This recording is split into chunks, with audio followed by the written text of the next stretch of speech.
Tout le monde au bureau craignait le PDG millionnaire et impoli, jusqu'à ce que le nouveau caissier finisse par lui tenir tête. Pourquoi le rapport trimestriel n'est-il pas téléchargé sur le tableau de bord de la direction? Il était dû depuis 1 heure. Qui a failli à son devoir? Pensez-vous qu'élever la voix vous rende plus respecté, monsieur Grave? Les mots tranchèrent le silence poli du hall de l'hôtel Crestwood comme un coup de tonnerre. Les conversations s'interrompirent au milieu d'une phrase. Les doigts se figèrent sur les écrans de tablette. Même le groom poussant un chariot à bagages s'immobilisa complètement. Samuel Grave se retourna lentement. À 35 ans, c'était un homme dont la présence invitait rarement à l'opposition. Grand, élancé, son costume noir sur mesure et son col ouvert lui conféraient une autorité naturelle. Son regard, froid et perçant, scruta la pièce comme à son habitude, jusqu'à ce qu'il se pose sur elle. La fille derrière le comptoir de la caisse. Elle se tenait debout, provocatrice, les mains jointes, les cheveux blonds soigneusement attachés en queue de cheval. Son uniforme était impeccable, son badge indiquait « Chloé ». Elle n'avait été embauchée que 3 semaines auparavant. Et pourtant, elle était là, à parler comme si elle en avait le droit. Il fit un pas vers elle. « Pensez-vous que le manque de respect vous permette d'obtenir une place ici » demanda-t-il d'une voix basse, contenue. « Je pense que la peur ne crée que le silence » répondit-elle. Et le silence ne mène jamais à l'amélioration. L'atmosphère dans la pièce se crispa. Les autres employés restèrent figés derrière le comptoir du concierge, attendant l'explosion qui allait suivre. Tout avait commencé quelques minutes plus tôt, lorsque Samuel avait fait irruption dans le hall comme un éclair. L'atmosphère avait changé dès l'ouverture des portes vitrées. Son regard scruta l'espace, évaluant tout, de l'éclairage à la façon dont Henri, le concierge principal, ajustait sa cravate. Il s'arrêta au centre du hall, sortit son téléphone, vérifia le tableau de bord. Rien. C'est alors qu'il s'exclama. Pourquoi le rapport trimestriel n'est-il pas téléchargé sur le tableau de bord de la direction, aboya-t-il, sa voix résonnant sur les murs de marbre. Il était dû il y a 1 heure. Qui n'a pas fait son travail? Henri s'était avancé, nerveux, tâtonnant avec une tablette. Je crois qu'il y a eu un problème de synchronisation avec le système de signalement. Monsieur, je l'ai déjà contacté. La voix de Samuel s'est glaciale et tranchante. Un problème de naufrage? Ce que j'entends est une excuse, pas une solution. Nous ne sommes pas un motel de catégorie moyenne qui lutte pour maintenir ses lumières allumées. Ici, c'est Crestwood. Si vous n'arrivez pas à suivre, vous n'êtes peut-être plus fait pour ce rôle. Le visage d'Henri s'est empourpré. Il a baissé les yeux. La honte était visible dans chaque pli de son costume. C'est alors que Chloé a pris la parole. Face à elle, Samuel ne disait rien. Son visage était indéchiffrable. Sa posture était figée. Chloé savait qu'elle risquait son emploi. Mais quelque chose en elle ne pouvait pas rester silencieuse. Pas quand elle voyait quelqu'un comme Henri être publiquement humilié. Pas après tout ce qu'elle avait vu dans la vie. Elle refusait d'être une employée de plus qui se recroqueville. Je comprends qu'on demande des comptes aux gens, a-t-elle ajouté, mais la responsabilité ne doit pas ressembler à de l'humiliation. Samuel a cligné des yeux. Dans son monde, on ne répondait pas. On ne le contestait pas. Ils s'excusèrent, hochèrent la tête, s'écartèrent.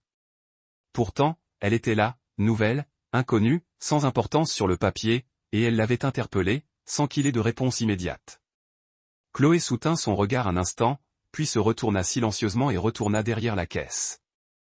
Le sol en marbre résonna sous ses chaussures. Elle ne se retourna pas.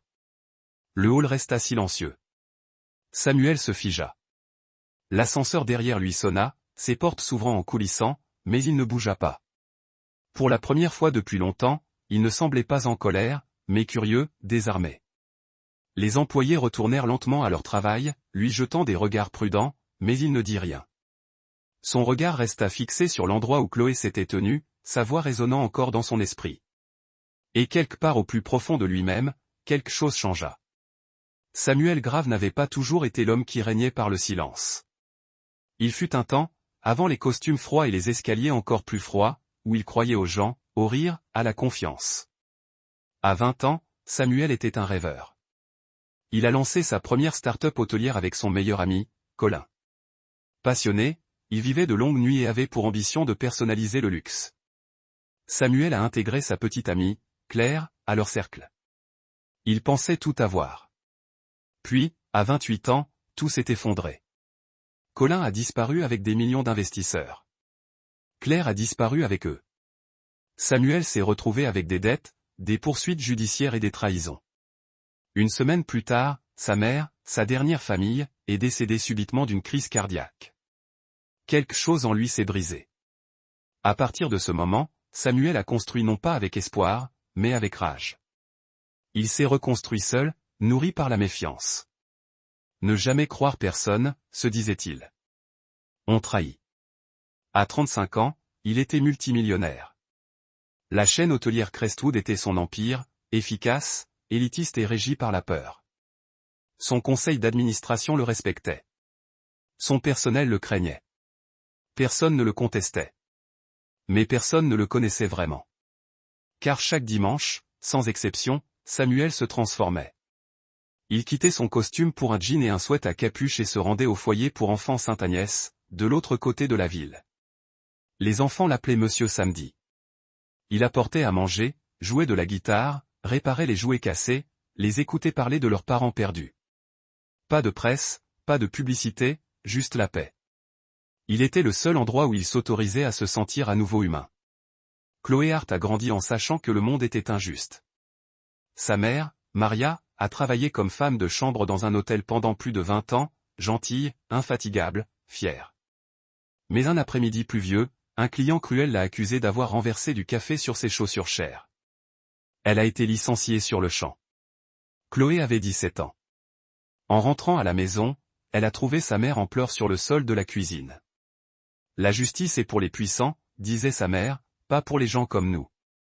Ce moment est resté gravé dans la mémoire de Chloé. Plus tard, à l'université, elle a fait confiance à la mauvaise personne. Il était gentil, solidaire et lui a promis le monde jusqu'à ce qu'il vide ses économies. Et disparaisse. Chloé a abandonné ses études et a occupé 2 emplois pour subvenir aux besoins de sa mère. Elle a fait 2 promesses, ne plus jamais se laisser berner et ne jamais se taire face à une injustice. Travailler à Crestwood était censé être temporaire, un tremplin. Mais dès le premier jour, Chloé remarqua ce que les autres ignoraient. Les épaules raides à l'entrée du PDG. La façon dont les employés plus âgés évitaient le contact visuel, les sourires qui s'évanouissaient dès l'apparition de Samuel Grave. Pourtant, elle travaillait dur, souriait, observait. Puis, un matin, elle vit Samuel humilier un concierge âgé pour une petite erreur. Les mains de l'homme tremblaient. Personne ne parlait. Quelque chose en Chloé s'enflamma. Quelque chose forgé par les pleurs de sa mère, toutes ces années auparavant. Alors, elle prit la parole. Non pas par courage, ni par rébellion, mais parce que le silence lui semblait une trahison. Et certaines personnes comme Chloé sont façonnées non par le confort, mais par la douleur. Et la douleur, transformée en objectif, devient force. La pénurie de personnel s'abattit en milieu de semaine et Chloé fut réaffectée du côté calme du service clientèle au hall principal, au premier plan. C'était le cœur de l'hôtel, où le passage était constant et la pression constante. C'était aussi le seul endroit où Samuel Grave passait plusieurs fois par jour.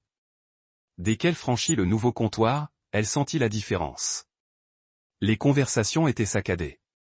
Les sourires crispés. Tout le monde semblait se tenir plus droit, respirer plus doucement, comme pour ne pas attirer l'attention. Chloé tenait bon. Elle accueillait les clients avec chaleur, indiquait les directions avec aisance et gardait un ton poli mais joyeux. Mais dès son 3e jour à ce nouveau poste, sa confiance fut mise à rude épreuve. Samuel apparut sans prévenir, sortant d'une réunion, suivi de 2 cadres. En traversant le hall, il passa près du comptoir de la conciergerie au moment même où Chloé aidait un client. « Et si vous avez besoin de quoi que ce soit pendant votre séjour, n'hésitez pas à nous le faire savoir, » dit-elle, terminant sa phrase avec son sourire professionnel habituel. Samuel marqua une pause à mi-chemin. Il se tourna vers elle, la voix calme mais teintée de condescendance. Si c'est le ton que vous utilisez pour postuler à ce poste, cela explique pourquoi j'ai commis l'erreur de vous embaucher. Chloé se figea. La chaleur monta dans son cou. Le client qu'elle servait détourna le regard, mal à l'aise. Un concierge junior se cacha derrière le comptoir. Personne ne dit un mot, mais Chloé inspira lentement et se tourna vers lui d'une voix assurée. Et je commence à comprendre pourquoi personne ici n'ose sourire. Les mots la frappèrent plus fort qu'elle ne l'aurait cru. Samuel cligna des yeux une seule fois. Une lueur passa sur son visage, de la surprise peut-être, mais elle disparut presque instantanément. Il ne dit rien de plus et s'éloigna, les deux cadres se dépêchant de suivre le rythme. Le hall resta figé un instant, avant que le bourdonnement discret de la routine quotidienne ne reprenne prudemment. Chloé se rassit, les mains tremblantes sous le comptoir. Elle savait qu'elle avait franchi une limite, mais quelque chose en elle refusait de le regretter. Elle n'avait pas peur de Samuel grave. Du moins, c'est ce qu'elle se disait. Plus tard dans la semaine, la tension entre eux resta inexprimée, mais omniprésente. Il passait plus souvent devant son bureau, la regardant parfois, parfois non. Elle ne le saluait jamais, et il ne lui faisait jamais signe. Mais cet après-midi-là arriva. Chloé venait de sortir pour sa pause, ayant besoin d'une bouffée d'air frais après une longue journée de travail passée à se plaindre et à faire des contrôles. En tournant au coin de la rue, près du service de voiturier, elle aperçut un léger brouhaha devant elle. Un homme âgé en fauteuil roulant s'était renversé sur le trottoir inégal, ses courses éparpillées sur le trottoir. Quelques personnes se tenaient à proximité, hésitantes à l'aider. Chloé accéléra le pas, mais quelqu'un la devança. Samuel était déjà là, agenouillé à côté de l'homme, un bras stabilisant doucement son épaule, tandis que l'autre ramassait des boîtes de soupe et une miche de pain. Sa veste de costume avait glissé dans le mouvement. Il murmurait quelque chose que Chloé ne pouvait pas entendre, mais son expression, douce et patiente, était si différente de celle de l'homme qu'elle connaissait qu'elle s'arrêta net. L'homme âgé toucha le bras de Samuel en signe de gratitude, et c'est alors que Samuel leva les yeux. Il la vit. Pendant un instant, ils se fixèrent du regard. Chloé, figée à mi-chemin, Samuel toujours accroupi près du fauteuil roulant. Puis, d'un seul mouvement, Samuel se leva, ajusta ses manches et s'éloigna sans un mot, laissant l'homme debout et remerciant d'un signe de tête. Il n'attendit pas de réponse. Il ne s'expliqua pas. Il partit, tout simplement. Chloé resta là, debout dans la brise, observant sa silhouette s'éloigner avec une étrange oppression. Elle l'avait traité de tyran, de machine d'entreprise. Mais le doute s'insinua. Avait-elle vu le vrai Samuel, ou avait-elle simplement entrevu quelque chose qu'il avait passé des années à essayer d'enterrer? Le soleil de l'après-midi projetait de longues ombres sur le trottoir devant l'hôtel Crestwood. La rue devant l'entrée principale grouillait d'arrivées de clients, de voituriers se précipitant pour garer les voitures et de camions de livraison reculant dans les zones de chargement. Chloé sortit par l'entrée latérale, les bras chargés de sacs en papier du café d'en face, des commandes supplémentaires pour une suite VIP. Elle avait promis de les récupérer elle-même, se méfiant du rush chaotique du déjeuner. Son téléphone vibra dans sa poche et elle y jeta un bref coup d'œil, un message de sa mère. Au même instant, le feu du passage piéton clignota en blanc. Sans regarder, Chloé s'engagea dans la rue.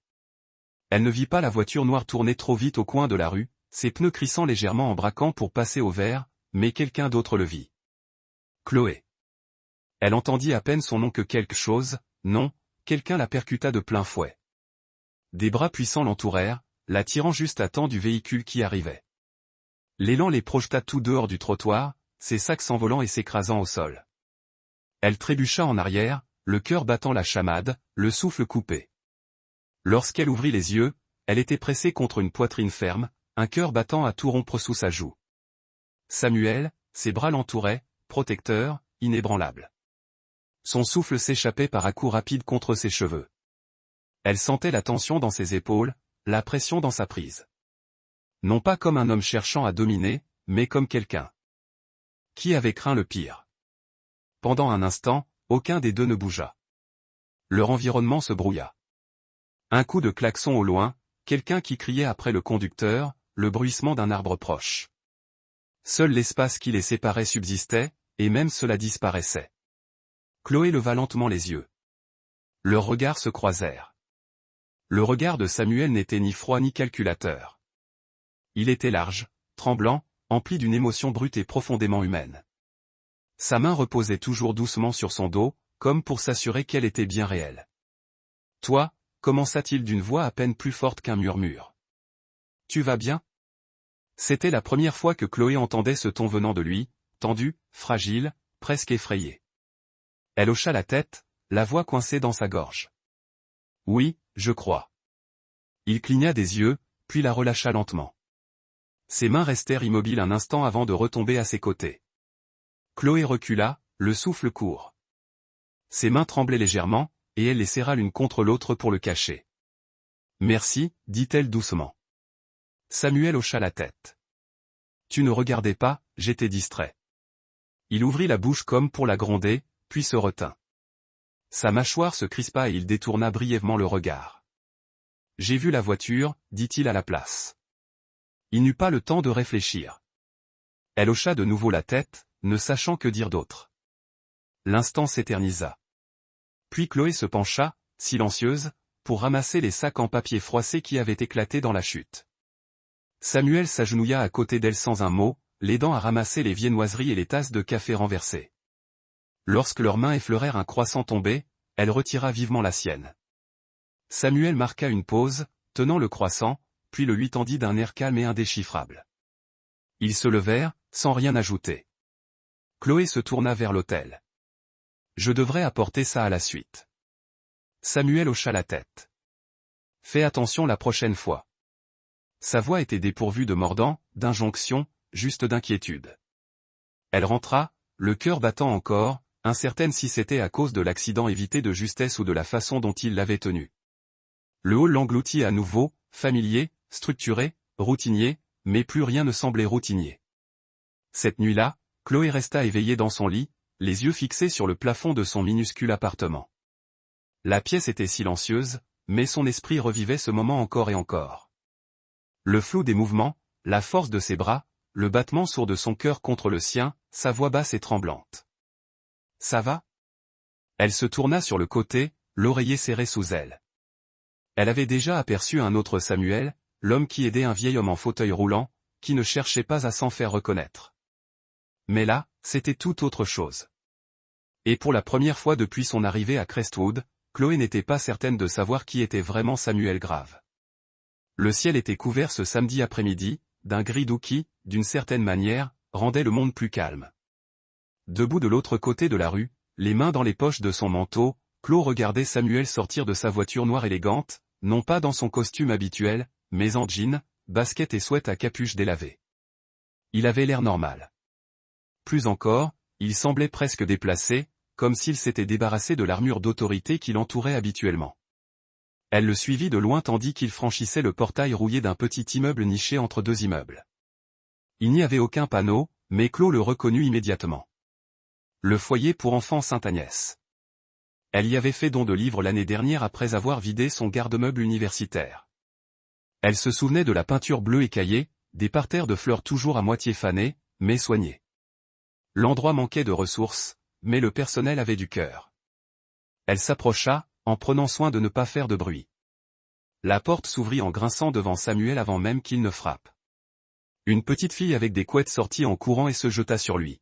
« Oncle !» cria-t-elle. D'autres enfants suivirent, déferlant comme un rayon de soleil perçant les nuages. « Oncle, tu es venu !» rit Samuel, d'un rire franc et facile que Chloé n'avait jamais entendu auparavant. Il s'agenouilla, les bras grands ouverts, les serrant dans ses bras. Un petit garçon grimpa sur son dos tandis qu'un autre tirait sur sa manche. « Tu as apporté la guitare ?» demanda l'un d'eux avec empressement. Samuel brandit un étui noir usé et lui fit un clin d'œil. « Est-ce que je viendrai un jour sans ?» Ils applaudirent tandis qu'une douzaine de petites mains le tiraient à l'intérieur. Chloé s'approcha et s'arrêta juste devant une fenêtre. Elle resta derrière le cadre en bois fissuré, faisant attention à ne pas être vue. À l'intérieur, la salle commune était petite mais chaleureuse. Un tapis recouvrait presque tout le sol, et des dessins collés au mur flottaient légèrement sous l'effet d'un ventilateur proche. Samuel était assis sur un canapé délavé, accordant la guitare de ses mains familières. Les enfants se rassemblèrent autour, certains assis en tailleur par terre, d'autres adossés à lui. Il grattait doucement, puis commença à chanter une chanson idiote inventée sur une girafe qui voulait devenir chef. Les enfants riaient et chantaient en rythme, tapant des mains en rythme. Chloé resta figée, la gorge serrée. Ce n'était pas l'homme qui aboyait des ordres dans les halls de marbre. Ce n'était pas l'homme qui pouvait faire taire tout un étage d'hôtel d'un regard noir. C'était quelqu'un d'autre, quelqu'un qui riait, quelqu'un qui écoutait. Quelqu'un qui donnait. Elle resta 10 minutes de plus, le cœur serré par quelque chose qu'elle ne pouvait nommer, puis fit demi-tour et s'éloigna avant qu'il ne la voie. Le lendemain matin, juste après le rush du petit déjeuner, Chloé essuyait la réception lorsque son téléphone sonna. Numéro inconnu, café 17h. Il y a un sujet dont je pense qu'on devrait parler. Son cœur fit un bond. Elle savait qui c'était sans même demander.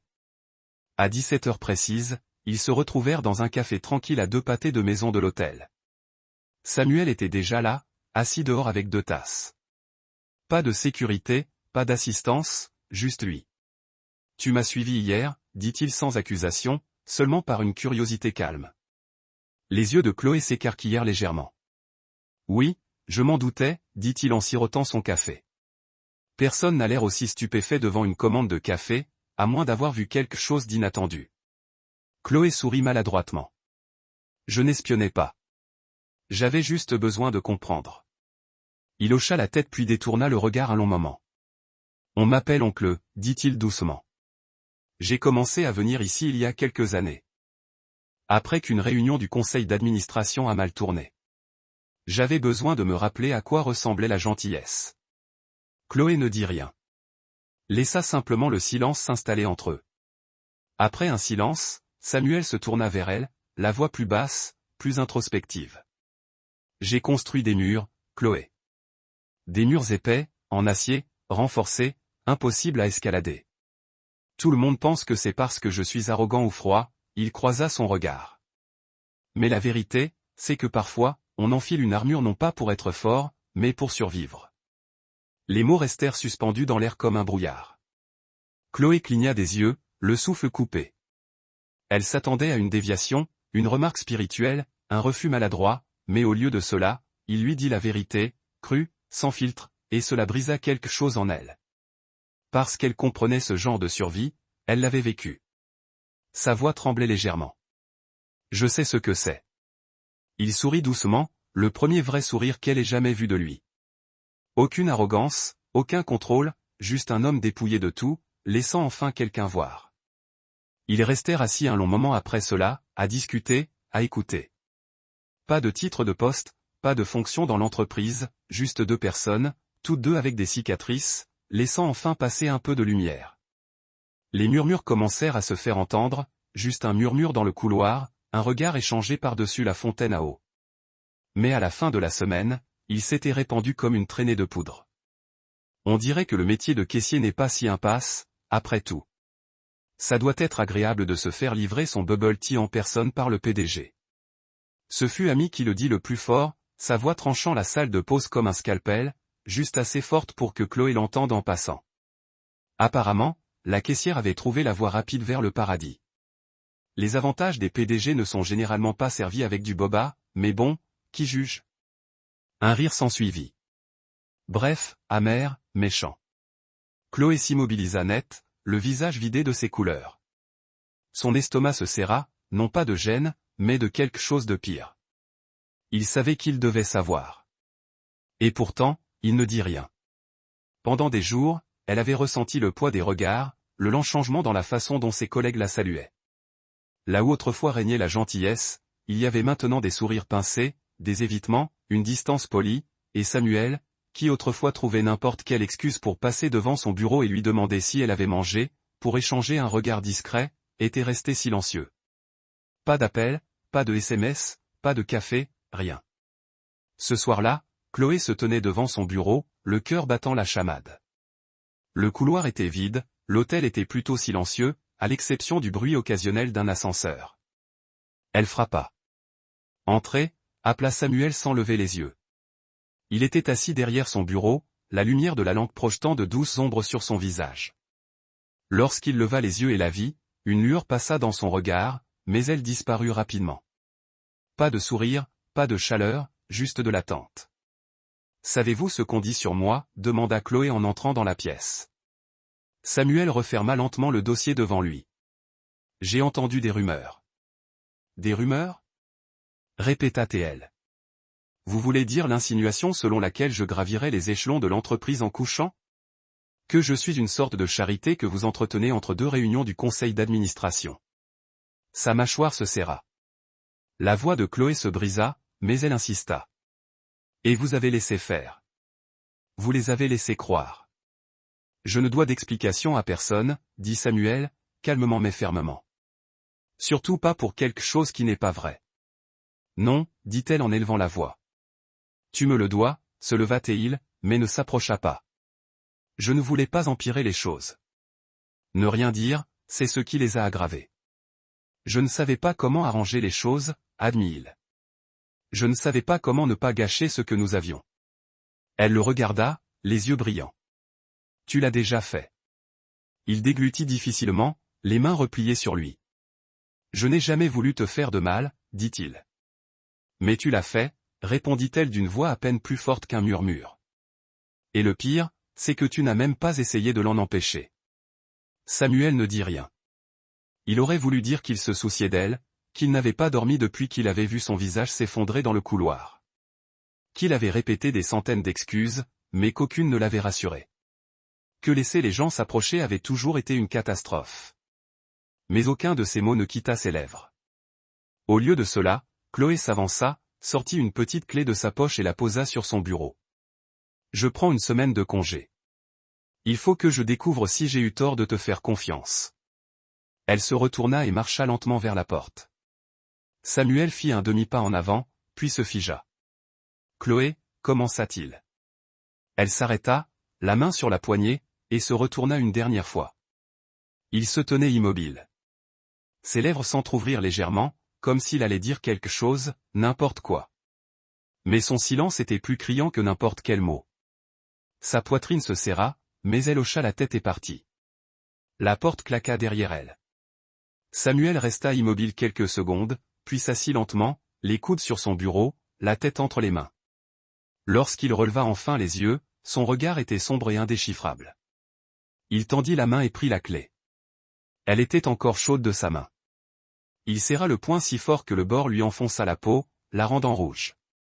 En face de lui, la chaise où Chloé s'asseyait toujours était vide, et il avait l'impression que la pièce avait perdu tout son air. Pensée intérieure de Chloé. Je croyais autrefois que si l'on était honnête, si l'on se souciait suffisamment d'autrui, on ne serait jamais abandonné. Mais j'avais tort. Le silence n'est pas de la pitié. C'est un abandon déguisé. L'hôtel semblait plus calme, non pas parce qu'il y avait moins de monde, que les clients continuaient à s'enregistrer, que les emails continuaient à sonner, mais parce qu'il manquait quelque chose. Chloé était partie depuis 6 jours.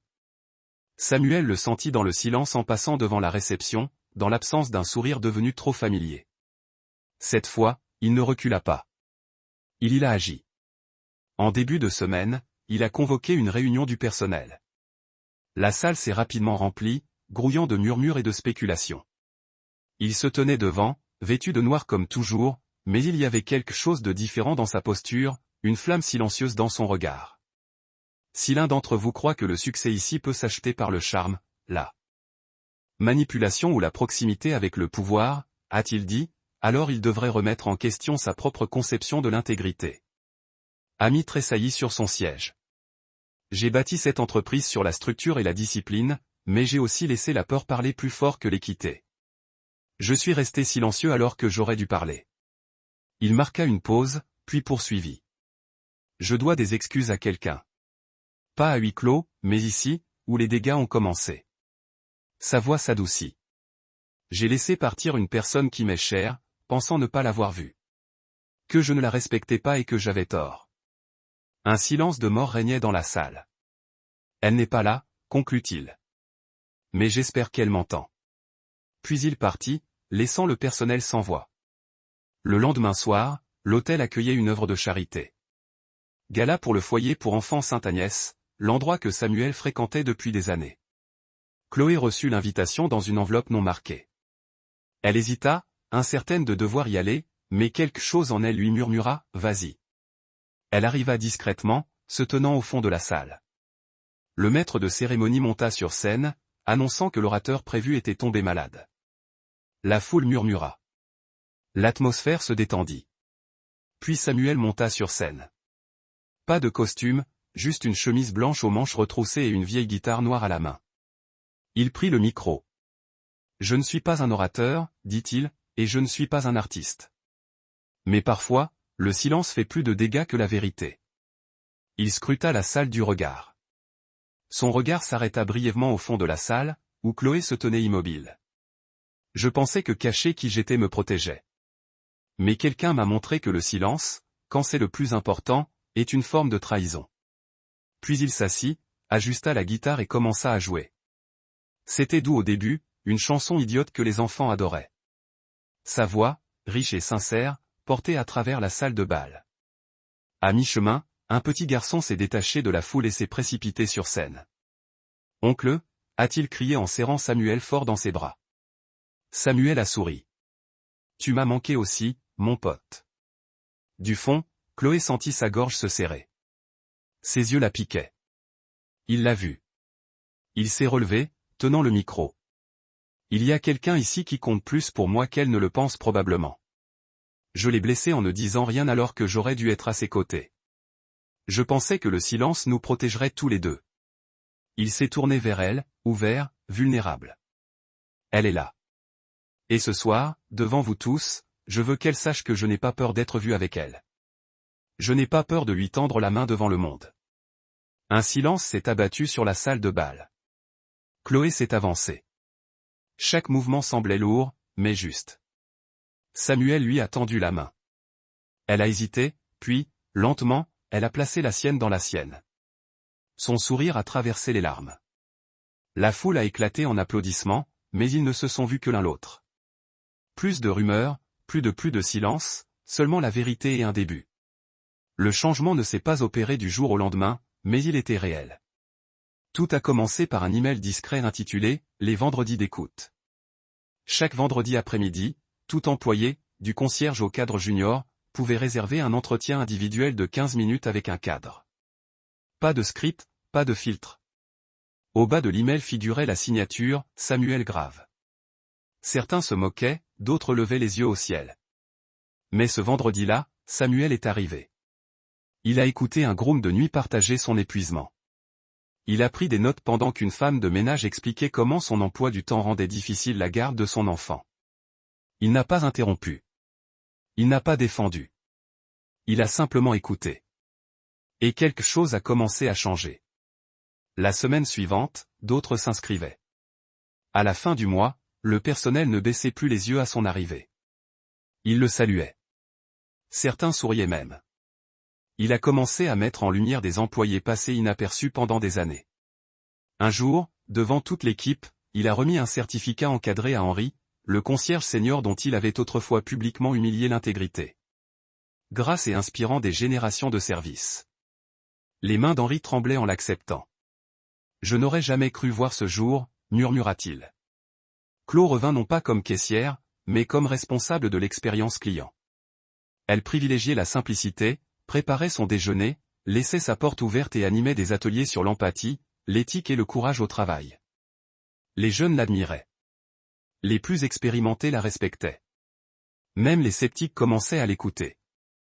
Elle n'utilisait jamais sa relation avec Samuel comme moyen de pression. Elle n'en avait pas besoin. Elle l'avait mérité. Un après-midi couvert, Chloé rentra à la maison et trouva sa mère silencieuse à la table de la cuisine, les yeux rougis. « Qu'est-ce qui ne va pas ?» demanda-t-elle doucement. « La boulangerie a perdu de l'électricité », soupira sa mère. « Ils ont annulé le gâteau. Je sais que c'est idiot. C'est juste que, plus personne ne fête vraiment mon anniversaire. » Chloé la serra dans ses bras. « Ce n'est pas idiot. Tu mérites d'être célébré. » Ce soir-là, juste après le coucher du soleil, quelqu'un frappa à la porte de leur appartement. Chloé ouvrit et trouva Samuel, non pas en costume, mais en jean et manteau de laine. Derrière lui se tenait un trio de jazz et un groom tenant un magnifique gâteau. Samuel entra avec un bouquet de tournesol. « Pour vous, mademoiselle Hart, dit-il doucement. De la part de votre fille, et de moi. » La mère de Chloé resta figée, les yeux écarquillés. « Je ne pensais pas que quiconque s'en souviendrait, » murmura-t-elle. « Je ne pensais pas que quiconque s'en soucierait. » Samuel sourit doucement. « Votre fille m'a appris combien il est important de se souvenir des personnes qui contribuent à faire de nous ce que nous sommes. » Elles allumèrent des bougies. Elles chantèrent. Et sa mère rit. Un son léger et joyeux que Chloé n'avait pas entendu depuis des années. Pendant un moment, leur petit appartement devint l'endroit le plus chaleureux du monde.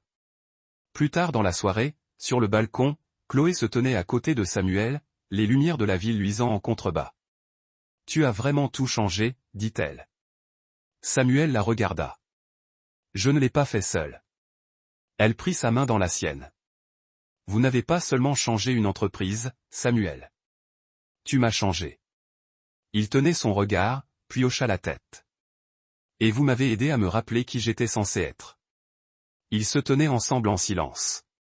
Le lendemain matin, main dans la main, ils ont traversé le hall de Crestwood, l'endroit même où tout a commencé. Mais maintenant, il résonnait de rire, de conversation et de l'odeur des fleurs fraîches. Le personnel sourit.